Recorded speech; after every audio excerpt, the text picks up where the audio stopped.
Jamaah salat subuh dimuliakan Allah Subhanahu wa taala.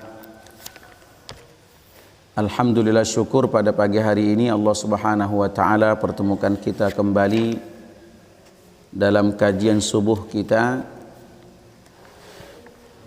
Insyaallah kita akan masih berbicara tentang keutamaan 7 surat penyelamat atau sab'ul munjiyat. Kita akan menyebutkan hadis-hadis sahih saja atau paling tidak hadis hasan tentang keutamaan 7 surat tersebut. Yang pertama, kemarin kita sudah berbicara tentang keutamaan surat Yasin. Kita sampaikan bahwa hadis-hadis yang kemarin kita sampaikan adalah derajatnya hasan. Pertama, hadis yang diriwayatkan oleh At-Tirmidzi dari Anas bin Malik radhiyallahu anhu, inna likulli syai'in qalban wa qalbul Qur'an Yasin.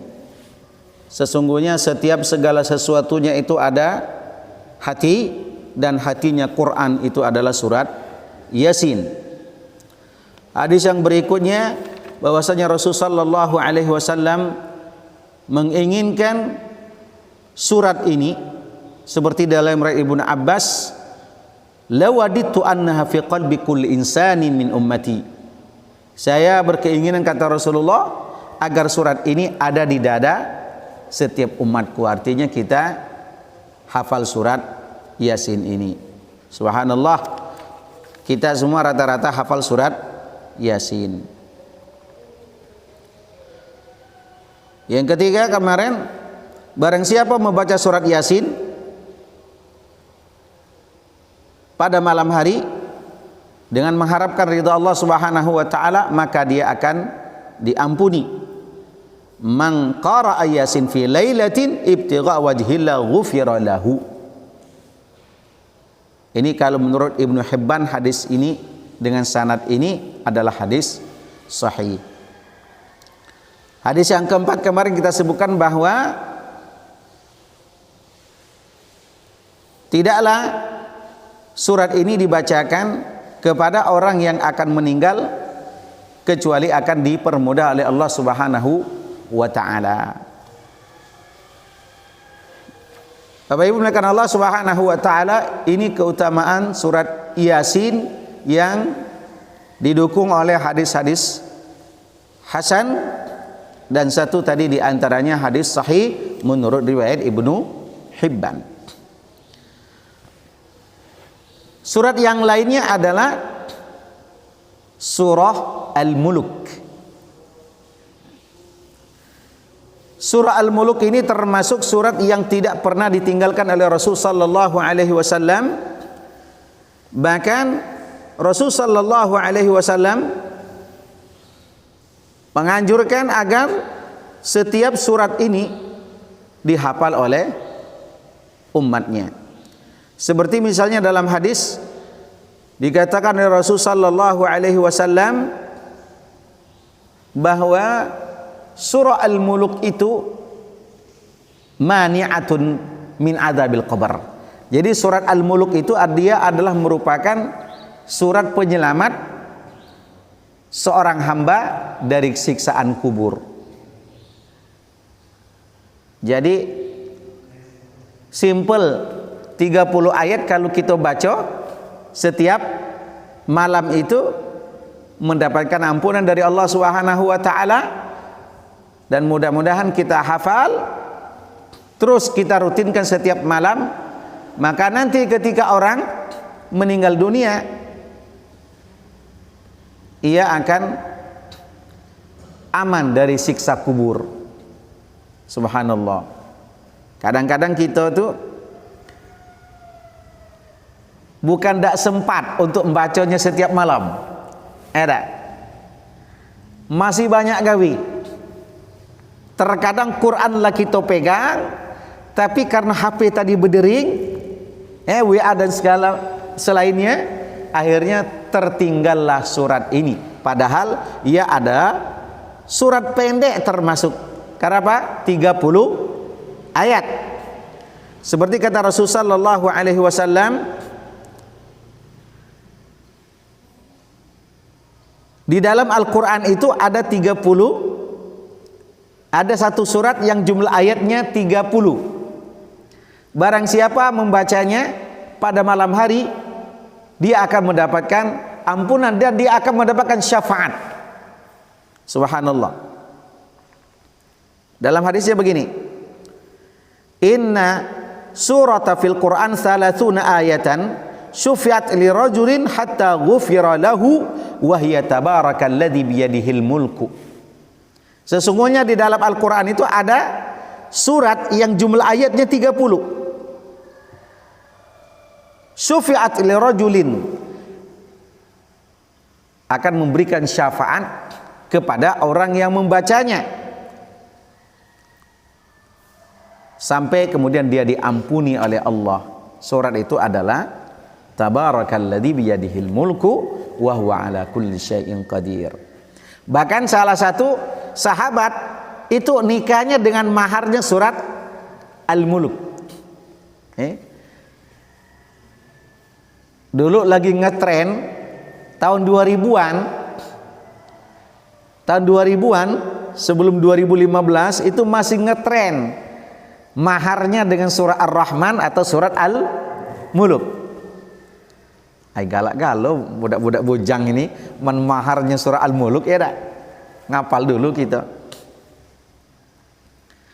Padahal surat-surat itu kalau dihafal ya bagi kita nggak terlalu lama. Saya yakin kalau kita baca setiap malam, baca aja setiap malam 40 hari itu bisa hafal surat-surat itu.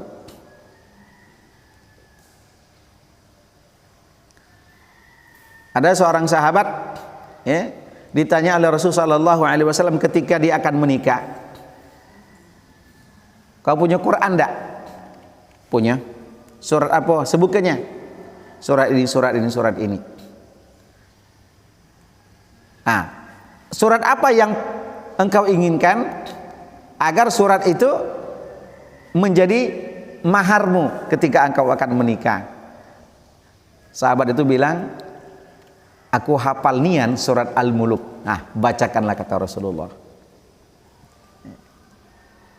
Subhanallah. Kalau zaman sekarang banyak bujang tua, itu bukan dikarenakan apa? Bukan tidak galak nikah, tapi mahalnya mahar. Susahnya syarat. Apa susahnya syarat? Banyak nian calon mertua itu nunjuk syarat. Padahal kata Rasulullah sallallahu alaihi wasallam, nikah yang paling baik itu adalah maharnya yang paling mudah. Dua kriteria, kalau datang kepada kamu pemuda yang bagus akhlaknya, bagus agamanya, nikahkan. Kalau tidak, maka akan terjadi fitnah. Sekarang kalau banyak ceritanya betino gatut namanya, gadis tua ya tak? Itu akibatnya banyak pilih. Salah satunya terkena hadis ini, banyak pilih. Padahal kata Rasulullah kalau betino itu sudah usia gadis, udah masuk, orang tuanya harus menikahkan dan nggak usah susah-susah maharnya. Kalau zaman sahabat surah Al-Mulk jadilah. Imam Ali itu pakai apa? Cincin besi. Apalah bagi bahasa kita cincin besi, tapi mahar. Itulah kemudahannya. Sekarang kalau tidak punya duit 50 juta, tidak jadi nikah. Tak? Sewa gedung lah berapa? Tak? Mahar lah berapa? Paling kecil barangkali 50 juta itu sekarang ini untuk orang menikah. Dulu ketika kami pulang tahun 2001 akhir itu banyak menyaksikan teman-teman itu menikah dengan surah Ar-Rahman, surah Al-Mulk. Ustaz, nanti Ustaz jadi saksi, saya akan membaca surah Ar-Rahman Ustaz. Oke, saya bilang. Kalau salah dikit aja ulang. Siap Ustaz. Adonian. Harus diulang sampai basah bajunya berkeringat bejas pula. Bapak Ibu muliakan Allah Subhanahu wa taala. Surah Al-Muluk, bahwasanya Rasul sallallahu alaihi wasallam mengatakan, barang siapa membaca surah Al-Muluk pada malam hari itu, dia akan diampuni oleh Allah Subhanahu wa taala. Bahkan dalam hadis tadi, orang yang membaca surah Al-Muluk, dia akan diberikan syafaat sampai kemudian dia diberikan ampunan oleh Allah Subhanahu wa taala. Dan tadi dikatakan bahwa orang yang membaca surah Al-Muluk dan membiasakannya setiap malam, dia akan aman dari siksaan kubur. Bahkan kata Rasulullah, faqad aktsara wa atyab, dia adalah orang yang paling banyak menggondol kebaikan. Subhanallah.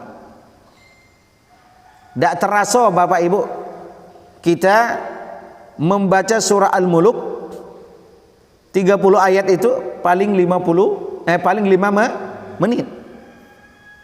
Dan bahkan Rasulullah sallallahu alaihi wasallam tidak pernah meninggalkan surat ini setiap malam.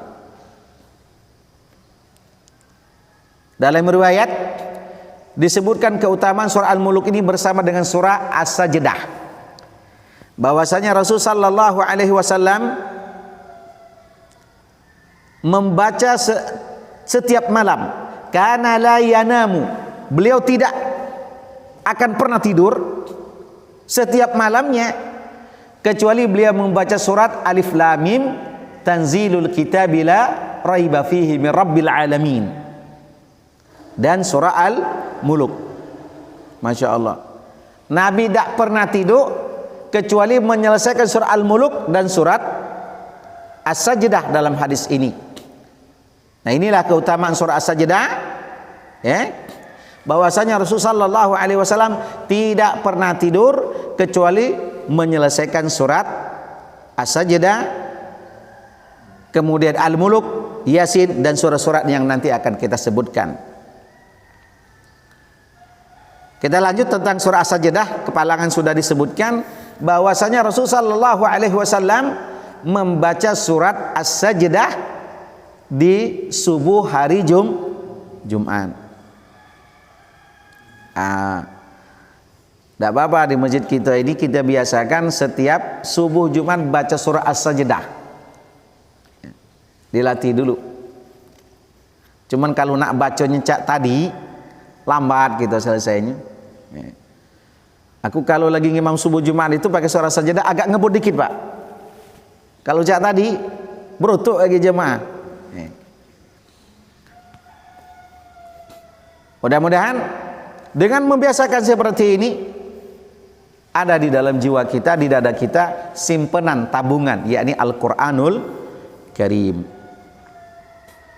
Berikutnya, Yasin sudah, Al-Muluk sudah, As-Sajdah sudah, Al-Waqi'ah.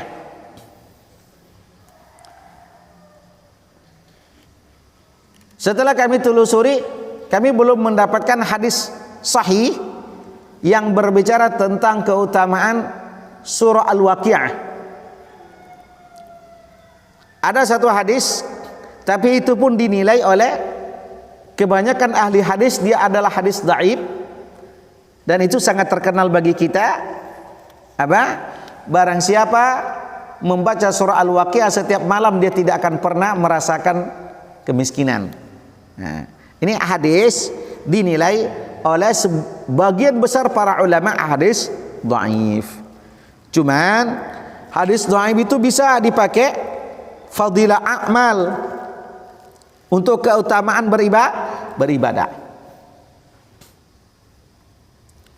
Ada yang mengatakan bahwa surah Al-Waqi'ah ini adalah surat yang tak pernah ditinggalkan oleh Abdullah bin Mas'ud, dan beliau selalu membacakan kepada anak-anak beliau. Kalau surat ini dibacakan kepada anak-anak beliau, anak-anak mereka mendapatkan ketenangan. Nah, inilah keutamaan surah Al-Waqi'ah. nggak masalah. Ya, setiap malam kita baca itu. Karena ada hadis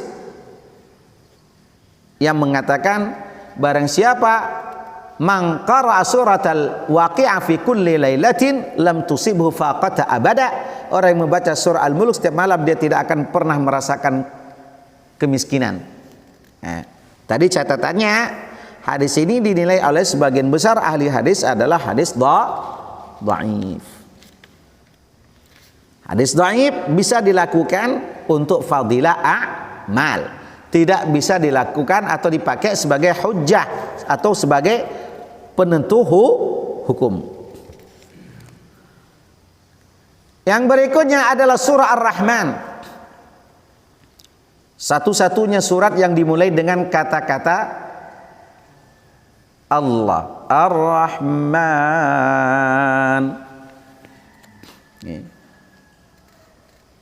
Satu-satunya dalam Al-Quran yang dimulai dengan kata-kata demikian. Surah Ar-Rahman juga banyak terdapat hadis-hadis yang dhaif di dalamnya. Seperti misalnya inna likulli syai'in arusun wa arusul Quran surat Ar-Rahman. Arus itu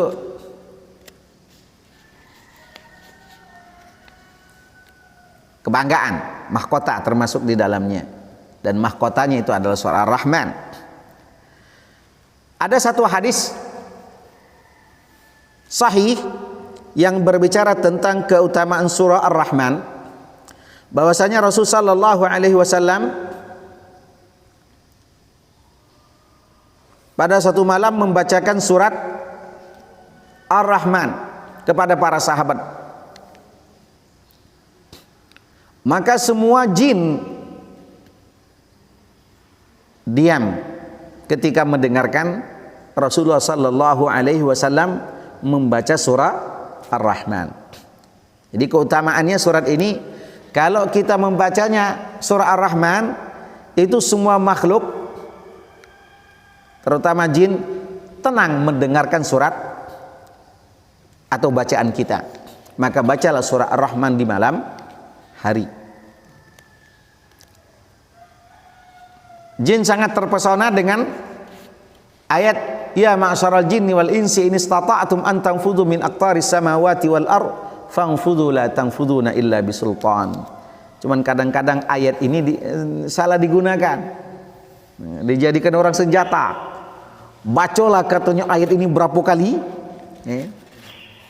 Setiap hari 30 kali katanya, bahkan 100 kali. Nah, kamu tak tembus uji orang yang punya pemahaman seperti ini. Nah, ada hadisnya, tidak ketik. Yang tentang baca yang ayat tadi sampai 100 kali tadi ya. Jadi Bapak Ibu karena Allah Subhanahu wa taala, ada orang bilang Ustaz susah ngapal surah Ar-Rahman. Sebenarnya enggak susah.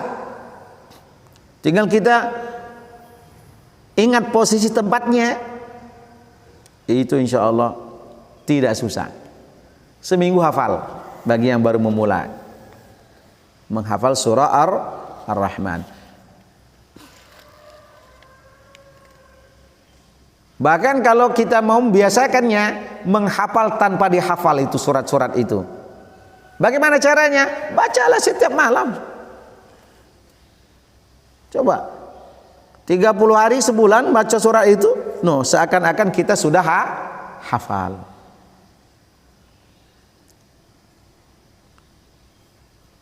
Memang banyak nih yang 36 kali kalau tidak salah Ustaz ya. Fa bi ayyi ala'i rabbikuma tukadziban. Tapi kalau kita ingat posisinya, insya Allah tidak lupa. Posisinya aja, letaknya di mana. Maka kita menganjurkan tetap membaca, menghafal itu pakai Quran pojok. Jangan basing ketemu Quran, ngapal situ. Nanti susah dewek kita. Jadi hafal itu harus menggabungkan 3 hal. Hafal di sini diingatan, hafal di mata, hafal di mulut. Nah kita ini rata-rata masih hafal di mulut. Kalau hafal di mulut itu lupa sudah, lupa nian.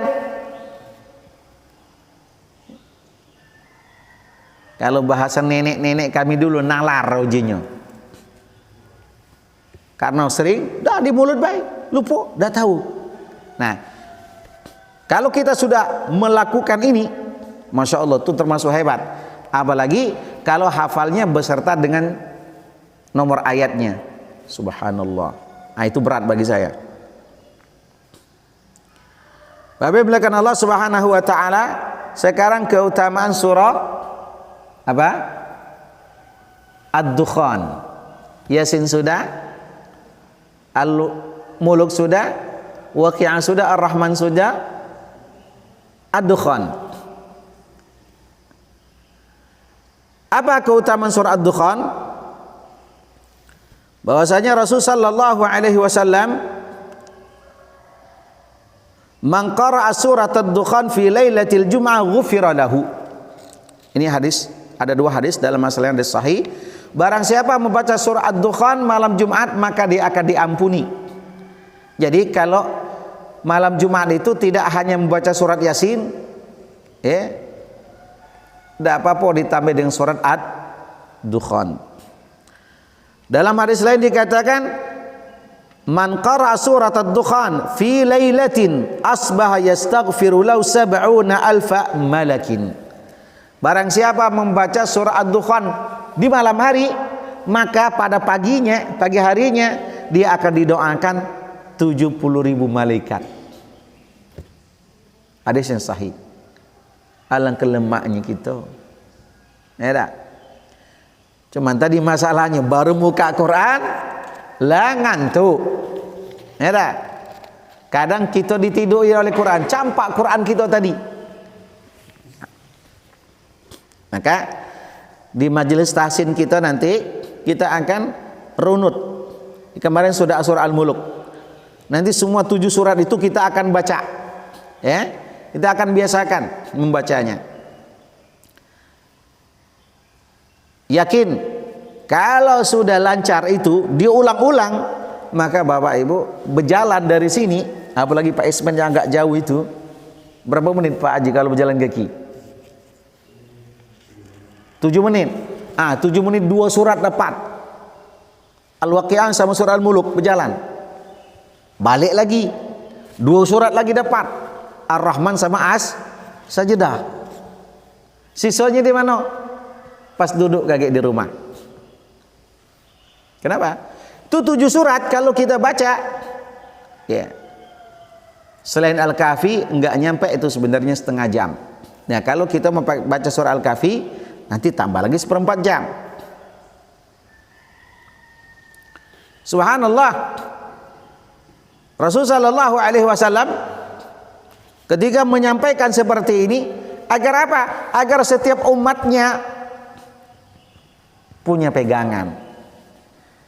Karena kata Rasulullah dalam hadis, orang yang di dalam dadanya tidak ada sedikit pun dari Quran itu bagaikan rumah kosong, rumah hantu lah kalau bahasa sekarang ya.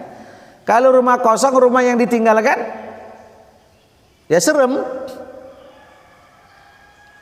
Baru berapa bulan rumah itu ditinggalkan, rasanya lain. Apalagi kalau rumah itu ditinggalkan bertahun-tahun. Nah, bagaimana dengan orang yang tidak pernah baca Quran sama sekali? Serem. Bahkan mungkin kita risih. Dekat sama orang itu risih. Kenapa? Lain, hawanya lain. Kenapa? Ia tidak pernah membaca Al-Quran. Oke, yang terakhir itu adalah surah Al-Kahfi. Mungkin bayangan kita surah Al-Kahfi ini panjang, 110 surat. Tapi memang Rasulullah sallallahu alaihi wasallam itu tidak menyebutkan 1 surat. Tapi kata Rasulullah, barang siapa hafal 10 ayat dari surah Al-Kahfi, para ulama bilang boleh mengambil 10 depan, boleh mengambil 10 belakang, Ada lagi mengatakan 5 depan 5 belakang. Ya. Biasanya orang itu ngapal dari innal ladzina amanu wa amilus solihati kanat lahum jannatu firdausi nuzula. Tambah lagi 5 ke atas. Tambah lagi 5 ke atas 10. Atau 5 depan 5 belakang tadi. Apa keutamaannya? Barang siapa hafal 10 ayat dari surah Al-Kahfi, dia akan aman dari fitnah Dajjal.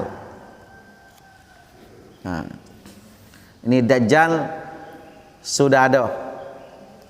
Tidak lama lagi mungkin Dajjal itu keluar. Apa buktinya? Sungai Tigris, di mana di Israel itu ya, lah kering. Disitulah nanti Dajjal akan keluar.